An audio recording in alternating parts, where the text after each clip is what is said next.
FKB 2018, Sekolah Tinggi Ilmu Farmasi Makassar akan memaparkan sebuah materi teknologi sediaan cair atau semi padat, yaitu formulasi sediaan salep.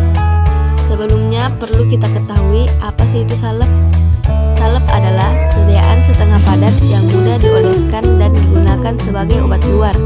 Bahan obat harus larut atau terdispersi homogen dalam dasar salep yang cocok. Menurut R. Voigt, salep adalah gel dengan sifat deformasi plastis yang digunakan pada kulit atau serabut lendir. Sediaan ini dapat mengandung bahan obat tersuspensi, terlarut, atau teremulsi. Selanjutnya yang ingin saya jelaskan yaitu sifat-sifat bahan aktif yang harus diperhatikan dalam formulasi salep. Yang pertama, sifat fisikokimia. Sifat fisikokimia bahan aktif obat yang penting diketahui dan dapat berpengaruh terhadap penanganan sediaan. Yang pertama, struktur dan bobot molekul. Yang kedua, warna dan bau. Yang ketiga, suhu lebur. Yang keempat, profil thermal analitik. Yang kelima, ukuran partikel, bentuk dan kristalinitas. Yang keenam, potensi hidroskopitas. Yang ketujuh, konstanta ionisasi. Berikutnya yaitu sifat fisika bahan aktif. Sifat fisika bahan aktif antara lain: yang pertama, bobot jenis. Yang kedua, luas permukaan spesifik. Yang ketiga, kristalitas. Yang keempat, aliran serbuk. Dan yang terakhir adalah kelarutan. Nah, kemudian yaitu stabilitas kimia bahan aktif. Stabilitas kimia yang baik dalam keadaan padat maupun larutan. Pengaruh kelembaban, cahaya terhadap bahan aktif dan bahan tambahan. Selanjutnya yaitu studi kompatibilitas bahan aktif dengan bahan tambahan. Kompatibilitas merupakan salah satu sasaran dalam praformulasi dengan mengidentifikasi sifat ketercampuran bahan aktif dan eksipien bahan farmaseutik. Lazimnya terdapat campuran binder dan bahan aktif dengan beberapa eksipien farmaseutik seperti dalam pengenceran, pengikat, dan pelicin. Dibuat dan dilakukan uji dipercepat eksipien yang menyatakan kompatibilitas secara fisik dan kimia.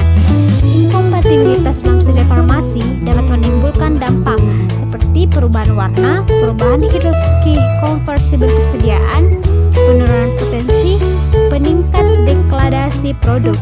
Nah, selanjutnya yaitu penimbangan bahan aktif farmaseutik.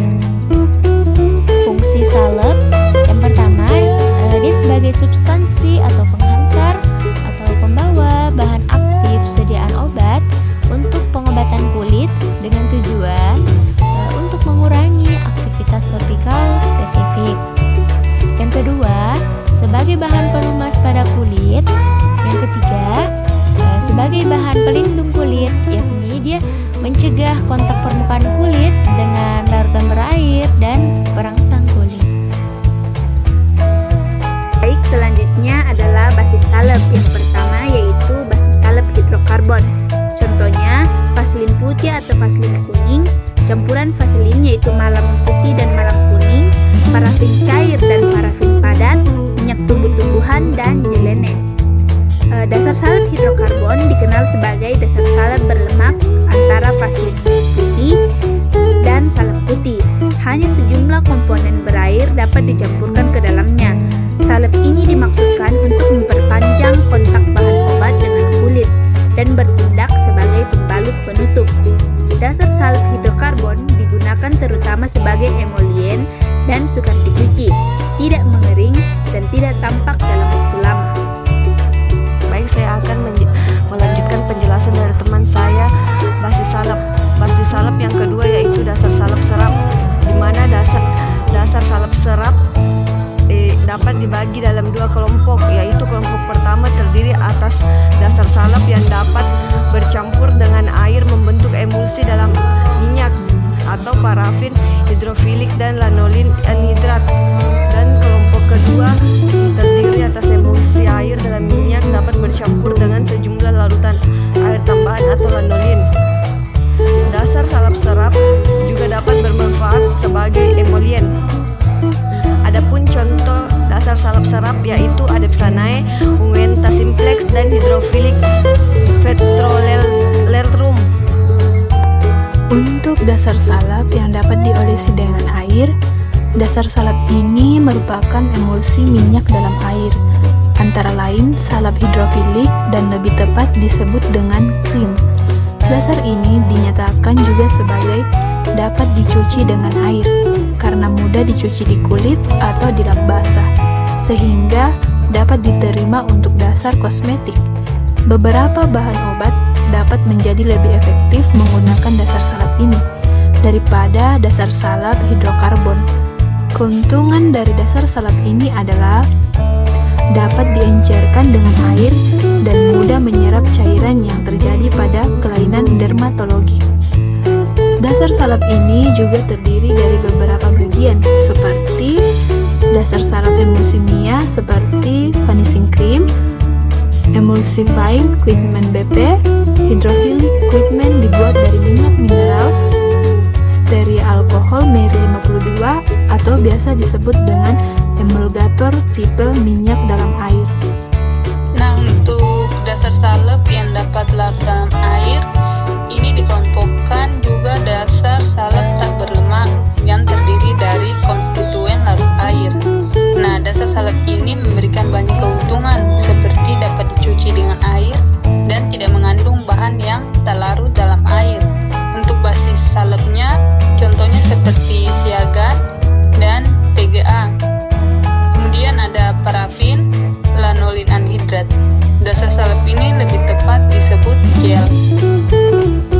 Selanjutnya adalah pengawetan salep. Preparat farmasi setengah padat seperti salep sering memerlukan penambahan pengawet kimia sebagai antimikroba. Pada formulasi untuk mencegah pertumbuhan mikroorganisme yang terkontaminasi, pengawet-pengawet ini termasuk hidroksabenzoat, fenol-fenol, asam benzoat, asam sorbat, garam, amonium kuartener, dan campuran lainnya. Antioksidan dapat ditambahkan BHT dan BHA sebagai antioksidan bila diperlukan. Peraturan pembuatan salep di sini secara umum ada 4, yaitu sebagai berikut. Peraturan salep pertama, zat-zat yang dapat larut dalam campuran lemak dilarutkan ke dalamnya jika perlu dilakukan dengan pemanasan. Peraturan salep kedua, bahan-bahan yang larut dalam air jika tidak ada peraturan lain dilarutkan terlebih dahulu dalam air, asalkan jumlah air yang digunakan dapat diserap seluruhnya oleh basis salep dan jumlah air yang dipakai dikurangi dari basis salepnya. Peraturan salep ketiga, bahan-bahan yang sukar larut atau hanya sebagian dapat larut dalam lemak dan air harus diserbukan lebih dahulu, kemudian diayak dengan pengayak nomor 60. Peraturan salep keempat, salep-salep yang dibuat dengan cara mencairkan, campurannya harus digarus sampai dingin. Bahan-bahan yang ikut dilebur, penimbangannya pun harus dilebihkan 10-20% untuk mencegah kekurangan bobot pada salep. Baik, di sini ada metode pembuatan salep. Salep umumnya dibuat dengan melarutkan atau mendispensikan obat ke dalam salep dasar. Ada beberapa metode pembuatan salep, yaitu yang pertama ada metode pelelehan. Zat pembawa dan zat berkhasiat dilelehkan bersama dan diaduk sampai membentuk fase yang homogen. Yang kedua, ada metode titrasi, yaitu zat yang tidak larut dicampur dengan sedikit basis yang akan dipakai atau dengan salah satu zat pembantu, kemudian dilanjutkan dengan penambahan sisa basis. Selanjutnya yaitu evaluasi sediaan salep. Evaluasi fisik sediaan salep meliputi 1. Organoleptik, 2. Isi minimum, 3. Uji kebocoran, 4. Penentuan partikel logam dalam salep mata, 5. Uji homogenitas, 6. Uji pelepasan bahan aktif dari sediaan, 7. Uji difusi bahan aktif dan sediaan salep. Evaluasi kimia sediaan salep, yaitu prosedur evaluasi kimia harus mengacu terlebih dahulu pada data monografi.